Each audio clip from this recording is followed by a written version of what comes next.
Hi, I'm Rachel, and I want to take you back to a sunny Sunday that started like any other but turned into a day that changed everything for me. It was one of those days you don't expect to stand out but ends up staying with you forever. As I pulled up to my brother James's house, a wave of mixed emotions washed over me. I was excited to see everyone, but there was a bit of nervousness too. It had been a while since the whole family gathered together, and I was looking forward to catching up. I had some exciting news to share, as well. I had just landed a new job as a manager at a top marketing firm, something I had worked hard for. My car, an old 1998 black sedan, was loaded up with bags of chips and homemade salsa. Sure, it wasn't much to look at, especially next to the other cars in the driveway, but it was mine, and I had paid it off. It got me where I needed to go, and that's what mattered. As soon as I stepped out of the car, James was already there to greet me with a grin on his face. "Hey, Jules. We were starting to think you bailed on us," he joked. I laughed, handing over the snacks. Never. Traffic was awful, but I made it. We walked into the backyard, and the smell of burgers on the grill instantly hit me. I spotted Mary, James's wife, standing by the patio. She looked like she had just stepped out of a fashion magazine, dressed in a perfect summer dress and oversized designer sunglasses. She always knew how to turn heads, and today was no different. My parents were at the grill, waving as they flipped the burgers, while my younger siblings, Michael and Amy, were busy setting up some outdoor games. Everything seemed perfect, just the way family gatherings usually were. But of course, Mary had to make her entrance. Finally, the guest of honor arrives. Mary called out in her loud voice, the kind that made sure everyone, and I mean everyone, even the neighbors, could hear her. As she said this, her eyes darted toward my old blue car, parked next to their shiny new SUV. "Couldn't you park that relic around the block, Jules? It's ruining my view." Some of my cousins chuckled, and I tried to brush it off with a laugh. "Well, it gets me from point A to point B," I replied, trying not to let it get to me. But Mary wasn't finished. She sighed dramatically and took a long sip from her cocktail. "Oh, honey, you really should treat yourself to something nicer. You're a manager now, aren't you? You should act like it." I started to respond, wanting to share my exciting news about the new job, but before I could get a word out, Mary had already turned away. She was gathering a group of people for a game, completely dismissing me. I stood there for a moment, her words still stinging. It wasn't just about the car. It was the way she said it, like a reminder that no matter what I achieved, in her eyes, I'd never be enough. James caught my eye from across the yard and gave me an apologetic shrug, mouthing, "Don't let her get to you." I tried to smile back, but it was hard to shake off the feeling of being belittled. The afternoon went on like most barbecues do, games, mingling, and catching up with family. I tried to enjoy myself, but Mary's comment kept running through my mind. It wasn't the first time she had made me feel small, and I knew it wouldn't be the last. It wasn't really about the car. It was about the unspoken competition she seemed to always have with me, reminding me where I stood in her world. As we all sat down to eat, the conversation flowed easily. Everyone was sharing updates about their lives, from new jobs to family news. When it was my turn, I shared the big news about my new job. The family congratulated me, and I got a few questions about the position. But even as the spotlight was on me for a moment, Mary managed to steal it back, talking about her own role at a similar company, making it seem like my achievement was nothing compared to hers. Little did she know, I had something even bigger in store, something that would change everything, but I wasn't going to let her ruin the moment just yet. As we all sat around the table, enjoying the meal, Mary leaned over and said with a smirk, "So, Rachel, this new job must be a big step up from your old one, huh?" She gave a little chuckle before adding, "Hopefully, they're paying you enough to upgrade that car soon." She nudged James, clearly finding her comment amusing. I was about to respond, but before I could say a word, my mom jumped in. "We're all so proud of Rachel. She's worked really hard for this," she said with a warm smile, her words filled with pride. The rest of the meal carried on with laughter and family stories, but I couldn't shake the tension that simmered just below the surface. Mary's comment, though said with a smile, had left a sting. She always seemed to know how to take a dig at me, and I could feel it gnawing at me throughout the evening. As the sun began to set, People started saying their goodbyes. I helped clean up, all the while thinking about Mary's arrogance and trying to shake off the uneasy feeling I had about starting my new job on Thursday. That Thursday morning, my nerves were in overdrive as I walked up to the sleek glass building of my new office. First days are always nerve-wracking, but this was on another level. I wasn't just starting a new job. I was stepping into a managerial role at one of the top marketing firms in the city. The pressure felt huge, and my stomach churned with a mix of excitement and anxiety. When I stepped inside, the receptionist greeted me with a friendly smile. "Good morning, Rachel. They're ready for you upstairs." I took a deep breath as I walked to the elevator, trying to steady my nerves. When the elevator doors opened, I was greeted by applause. My new team stood there, clapping, welcoming me with big smiles. It was a moment that felt surreal, and it eased some of the nerves that had been building up. The director, Mr. David, stepped forward and shook my hand firmly. "Everyone, let's officially welcome Rachel as your new project manager," he announced. The room buzzed with excitement, and I felt a rush of pride. But then, my eyes landed on Mary. She was clapping along with everyone else, but her smile didn't quite reach her eyes. Her applause was slow and hesitant, and I could see the shock on her face. It was clear she hadn't known until that moment that I would be her new boss. After the introductions, Mary approached me with a tight, forced smile. "Let's catch up after this, Rachel," she said, trying to sound cheerful, but there was an edge of surprise in her voice. "Sure, let's do that," I replied, keeping my voice calm and composed, though inside, my emotions were swirling. I couldn't help but feel a bit of satisfaction seeing Mary in this position after her comments at the barbecue. Once the meeting ended and people returned to their desks, Mary lingered. She walked toward me, her usual confidence clearly shaken. "Rachel, about the barbecue, I hope there are no hard feelings," she said, her voice much softer than usual. It was a far cry from the bold, smug Mary the First was used to. I looked at her, keeping my expression professional. "Mary, let's keep our focus on work. Personal matters stay outside these walls," I replied, giving her a polite but distant smile. "Of course, Rachel. You're right," Mary nodded, though her eyes darted away, unable to fully hide the unease she felt. In the days that followed, I threw myself into my new role. I spent hours reviewing project files and performance reports, trying to get up to speed as quickly as possible. One thing became clear: Mary's work required special attention. There were inconsistencies in her project timelines and budget allocations that didn't quite add up. I knew I had to address it sooner rather than later. During one of our one-on-one meetings, I decided to bring it up directly. "Mary, I've noticed some discrepancies in the Smith account. Can you walk me through your process here?" I asked, keeping my tone calm and professional. Mary hesitated for a moment, clearly caught off guard. "Sure," she replied, but I could see the unease in her eyes. It was going to be an interesting road ahead, managing both the professional challenges and the personal dynamics at play, but I was ready for it. This was my time to prove myself, and I wasn't about to let anything or anyone, including Mary, get in my way. Mary gave a nervous laugh, fidgeting with her pen. "I mean, it's probably just some small oversights. You know how it is with tight deadlines," she said, trying to brush off the issue. I looked at her calmly, but firmly. "Minor or not, accuracy is important, Mary. We can't afford any mistakes, especially with such important clients. Let's go through this together, okay?"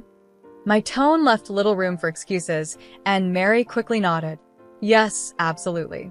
I'll pull up the details now," she said, her fingers trembling slightly as she typed on her keyboard. As we went through the files, it became obvious that Mary had been cutting corners. Her work barely met the minimum standard, and the more we reviewed, the more gaps we found. I made sure to take notes on everything, documenting every oversight in detail. I knew this would come up again in future meetings, and I needed to be prepared for it. In our next meeting, I laid out the evidence in front of her. "Mary, based on these reviews, it's clear that there are consistent issues with your work. These oversights need to be fixed immediately." Mary's face tightened, but she nodded. "I understand, Rachel. I'll make sure to tighten things up. Thanks for pointing these out," she said, her voice a mixture of gratitude and discomfort. I nodded, my tone firm. Let's make sure it doesn't happen again. Our clients and our team are counting on us to be diligent. As Mary left my office, I could see the weight of the situation finally sinking in. For me, it was about making sure our work remained up to standard. But deep down, I couldn't help but feel a small sense of satisfaction. In a way, it felt like justice was being served, and I knew Mary had a lot to prove going forward. The following Thursday, the stakes were even higher. Not just for me, but for Mary too. It was her chance to show what she could really do. She walked into the office, clutching her oversized designer bag and a stack of files. Her heels clicked on the polished floor as she made her way to my office. "Got a minute?" I called out, motioning her inside. My tone was serious, but calm. "Sure," she replied, smoothing down her blouse before sitting across from me. "I'm putting you in charge of the Henderson project," I said, laying out the project details in front of her. "It's not a huge project, but it's an important one. This is your chance to show what you're capable of." Mary's eyes widened slightly, a mix of nervousness and excitement flashing across her face. "Really? I mean, thank you, Rachel. I won't let you down." I nodded, watching her closely. "I'll be guiding you through it, but I want to see what you can do when you're leading the project." The next few days were intense. I kept a close eye on her progress, checking in regularly. We had frequent meetings, and I made sure to document every decision and approval. At first, Mary was enthusiastic, throwing herself into the project. But as the pressure mounted, her energy started to wane. During one of our strategy sessions, I noticed her struggling. "Mary, during our last review, you mentioned outsourcing some of the graphics work. Have you properly vetted the vendor?" I asked, trying to get a clear answer. "Oh, yeah, they're fine," Mary replied quickly, clearly trying to move past the question. "I mean, it should be okay." I raised an eyebrow, not satisfied with her response. "It's important that they're more than just okay. Can you show me the vetting process you used?" Mary paused, realizing she hadn't done the proper work. Her confidence faltered, and I could see that the stress was getting to her. This wasn't just about doing the minimum anymore, it was about stepping up and proving that she could handle the responsibility. As the project continued, I pushed her to meet the high standards we needed. It wasn't easy, but I could tell Mary was learning. Mistakes were still made, but each time, she corrected them faster. Watching her work under pressure, I realized that while she had a long way to go, she was starting to take the job more seriously. By the end of the project, I could see a change in Mary. She wasn't the same overconfident, carefree person from before. She had been humbled by the experience, and while there was still room for improvement, I knew she was on the right path. I pressed on, knowing that any mistake now would be officially noted. Mary fumbled through her files, her usual confidence slipping away. "I'll get that information to you by the end of the day," she stammered. "I just didn't bring the paperwork with me right now." The days stretched into weeks, and the project deadline loomed closer. In a team meeting, it was finally Mary's turn to present her progress. The room was full, and the air was thick with anticipation. Mary stood at the front, holding her report, but her usual poise was gone. She seemed unsettled, her confidence nowhere in sight. "All right, let's see," she began, flipping through her notes.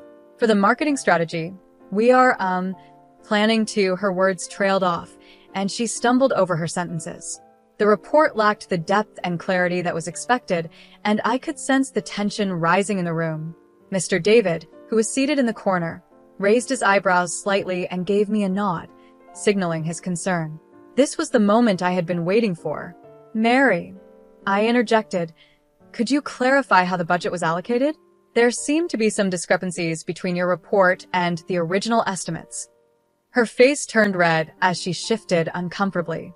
"Well, I had to make some last-minute changes, and the costs, well, they kind of got away from me." "I see," I said, keeping my tone calm but firm. "It's crucial that we stick to the planned budget, especially when dealing with new clients. We need to make sure this doesn't happen again." I glanced around the room and could see the concern on my team members' faces.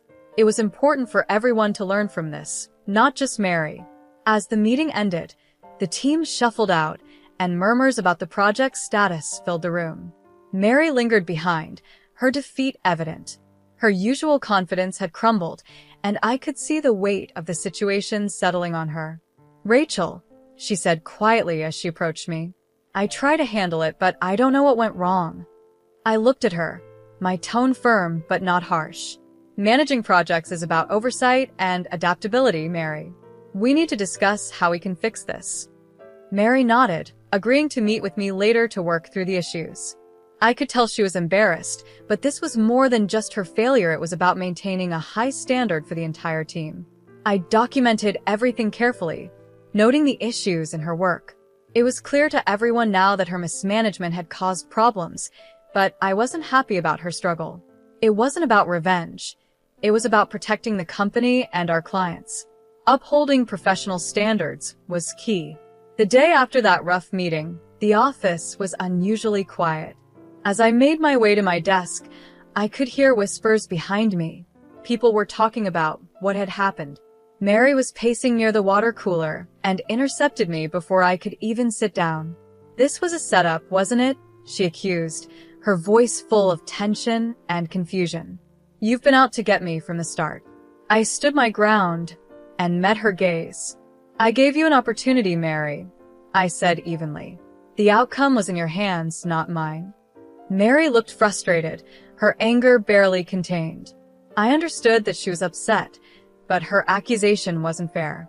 She had been given every chance to succeed, and the decisions she made were her own. I wasn't here to sabotage her, I was here to make sure the job was done right. She paused for a moment, her face softening as the reality of the situation sank in. "I didn't mean for things to go this way," she muttered, her voice quieter now. "I know," I replied, "but this is about more than just one project. It's about learning from mistakes and improving. We can't afford to let this happen again." Mary nodded, finally understanding the gravity of the situation. She had to take responsibility for her actions, and I hoped this would be a turning point for her. This wasn't about tearing her down, it was about making sure she grew from the experience. We all had to be accountable, and I knew that if she took this lesson to heart, she could turn things around. I stayed calm and measured, even as Mary's tone grew more emotional. "But you just watched me fail," she said, her voice shaking with desperation. "You could have helped more. You could have guided me." "Helping is one thing," I replied, "but doing your job for you is another. We all have to meet the company's standards. Unfortunately, your work didn't meet those expectations." She scoffed, throwing her hands up in frustration. "So, that's it? You're just going to watch me go down?" "It's not about watching you fail, Mary. I document everyone's performance, it's my job, and it's not personal," I said, trying to stay firm yet professional. Later that afternoon, Mr. David called both of us into his office. The tension in the air was thick as Mary and I sat across from him. He laid out the papers I had prepared: mismanaged budgets, unvetted vendors, and timeline issues. "After reviewing the evidence and considering Rachel's observations, we've decided it's best for the company that we part ways with you, Mary," Mr. David said firmly. Mary's face went pale. The fire in her eyes faded as the reality of the decision settled in.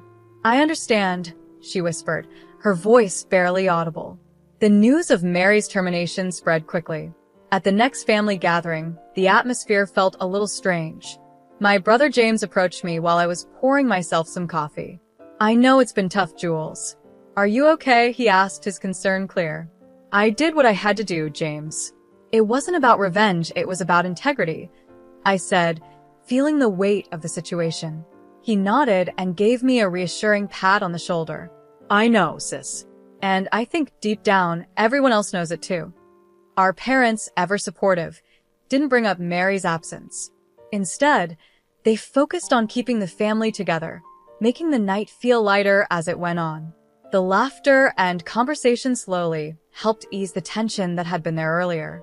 Later, as I drove home, the familiar hum of my old car gave me time to reflect. Watching the streetlights blur past, I thought about everything that had happened. My job demanded tough choices, ones that affected not just me but those around me. While I hadn't set out to hurt Mary personally, I knew my role was to uphold professional standards. that meant making difficult decisions, even when it involved family. Though the weight of those choices felt heavy, I drove on, confident that I had done my job with fairness and integrity. The road ahead felt clearer, guided by the principles I believed in most. And that wraps up our story. What do you think? Was Rachel right in how she handled the situation with Mary? Should she have been more supportive, or did she do the right thing by sticking to her professional duties? Let us know your thoughts in the comments below, and don't forget to like and subscribe for more stories like this.